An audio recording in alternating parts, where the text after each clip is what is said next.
Hello my dear student, स्वागत करती हूँ आप सभी का आपके अपने यूट्यूब चैनल सितंबर शिल्पी चैनल पे। फ्रेंड्स, आज की जो क्लास है इसमें हम लोग पढ़ेंगे इटावा पायलट प्रोजेक्ट। इसको पढ़ेंगे और ये स्वतंत्रता प्राप्ति के पश्चात किए जाने वाले विस्तार कार्यक्रम है। ये जो विस्तार कार्यक्रम है ये स्वतंत्रता प्राप्ति के बाद किए जाने वाले विस्तार कार्यक्रम है। देखिए, इटावा में वर्ष 1948 में ग्रामीण विकास से संबंधित एक प्रोजेक्ट चलाया गया जिसे इटावा पायलट प्रोजेक्ट के नाम से जाना जाता है। ग्रामीण विकास की दिशा में भारत सरकार का यह पहला कदम था और इस कार्यक्रम को चलाने में अमेरिकी कृषि विशेषज्ञ लेफ्टिनेंट कर्नल एल्बर्ट मेयर की सहायता ली गई। उन्हें ही इस कार्यक्रम का आयोजक बनाया गया। यह कार्यक्रम एक प्रयोग के रूप में चलाया गया जिसका उद्देश्य भविष्य की ग्राम विकास योजनाओं की संभावनाओं का पता लगाना था। जो भविष्य की ग्राम विकास योजनाएं थी उनकी संभावनाओं का पता लगाना, मार्गदर्शन करना था। इस प्रोजेक्ट में उन्नत पद्धति से खेती, पशुपालन, साक्षरता, जन स्वास्थ्य, कुटीर उद्योगों का विकास इत्यादि पर विशेष बल दिया गया। अपने लक्ष्यों में ग्रामोत्थान के प्रति लोगों की रुचि का पता लगाना, कृषि की उत्पादकता में वृद्धि करना जैसे कार्यक्रम को निर्धारित किया गया। साथ ही ग्रामीणों को उनकी आवश्यकता के अनुरूप जागृत करना, स्वावलंबी बनाना जैसे लक्ष्य बनाए गए। इटावा प्रोजेक्ट के कार्यक्रम की गतिविधियाँ। तो इस कार्यक्रम के संचालन हेतु ग्रामीण स्तर पर कार्यकर्ता की नियुक्ति की गई जो गांव में रहकर महत्वपूर्ण सूत्र का काम करते थे। ये कार्यक्रम ग्रामीणों की अनुभूत आवश्यकताओं पर आधारित था। लोगों का विश्वास प्राप्त करना, उन्हें समस्याओं से भिन्न करना, काम करने के क्षेत्र में स्वावलंबी बनाना ही कार्यक्रम का पहला बिंदु था। इसलिए इस उद्देश्य की पूर्ति हेतु कार्यक्रम को इस प्रकार क्रियान्वित किया गया कि लोग अपनी आवश्यकताओं की पूर्ति के लिए अपने विकास के लिए स्वयं प्रयत्नशील बने।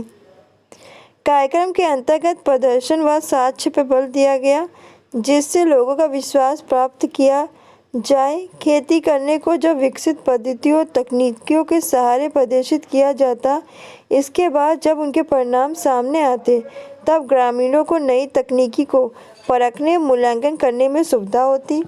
इस प्रोजेक्ट के अंतर्गत ग्रामीण क्षेत्रों में कृषि के सहायक व्यवसायों के विकास पर भी ध्यान दिया गया। कुटीर उद्योग के विकास संबंधी योजनाएं भी बनाई गई ताकि ग्रामीण एक ही व्यवसाय पर निर्भर न रहें। कृषकों को अनेक नवीन साधनों से परिचित कराने के साथ साथ उन्हें अच्छी किस्म के बीज, खाद, उर्वरक, कीटनाशक उपलब्ध कराने हेतु बिक्री केंद्र खोले गए। ग्रामीण विकास के लिए प्रसार माध्यमों का उपयोग इस प्रोजेक्ट की मुख्य विशेषता थी। आकाशवाणी द्वारा प्रसारित कृषि जगत संबंधी कार्यक्रमों का इस प्रोजेक्ट के लिए सहारा लिया गया। आकाशवाणी द्वारा प्रसारित समाचार पत्रों के माध्यम से लोगों को देश विदेश की खबरों के साथ कृषि संबंधी जानकारी भी मिलती थी। जन स्वास्थ्य, शिक्षा, परिवार कल्याण के क्षेत्र में इटावा प्रोजेक्ट पर बल दिया गया। देखिए, इटावा पायलट प्रोजेक्ट की उपलब्धियां रही। देखिए, प्रसार कार्यक्रम में इटावा पायलट प्रोजेक्ट एक अग्रणी योजना थी। इसने लोगों का आत्मविश्वास बढ़ाया, प्रगति के प्रति लोगों को जागरूक, आस्थावान बनाया। इससे प्रसार कार्य से जुड़े लोगों का भी उत्साह बढ़ा, वे अधिक लगन से कार्य करने में जुट गए। इस प्रोजेक्ट को उत्तर प्रदेश सरकार ने हर संभव सहायता दी। इसने कई नकारात्मक यानी नेगेटिव धारणाओं को तोड़ा, पॉजिटिव स्थितियाँ पैदा की। लोगों में यह धारणा कि ग्रामीण अशिक्षित रूढ़िवादी होते हैं, परिवर्तन और विकास में विश्वास नहीं करते,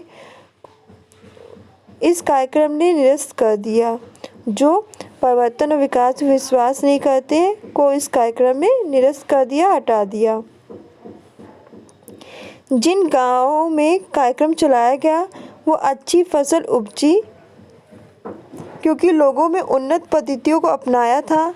पशु नस्लों में उनकी देखभाल में अंतर पाया गया। ग्रामीणों के रहन सहन में अंतर आया, साफ सुथरे रहने लगे, उनमें स्वास्थ्य और शिक्षा आदि के प्रति जागरूकता आई। इसके फलस्वरूप लोगों में बीमारियों पर रोक लगी।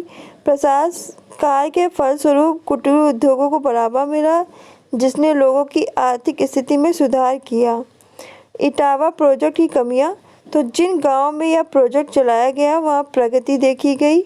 यद्यपि इस प्रोजेक्ट की कुछ सीमाएं भी थीं। यह पायलट प्रोजेक्ट था, इसे सीमित रखा गया, इसका व्यापक विस्तार नहीं हो पाया। इस समय उत्तरी भारत दंगों की भीषणता से नहीं उभर पाया, इसलिए महिलाएं खुलकर बाहर आने में असमर्थ थी। बावजूद इसके कि यह स्वतंत्र भारत में शासकीय स्तर पर चलाया जाने वाला प्रथम प्रयास था, जिसने महत्वपूर्ण क्या की सफलता प्राप्त की। तो ये था आपका इटावा प्रोजेक्ट कि इटावा प्रोजेक्ट में क्या था।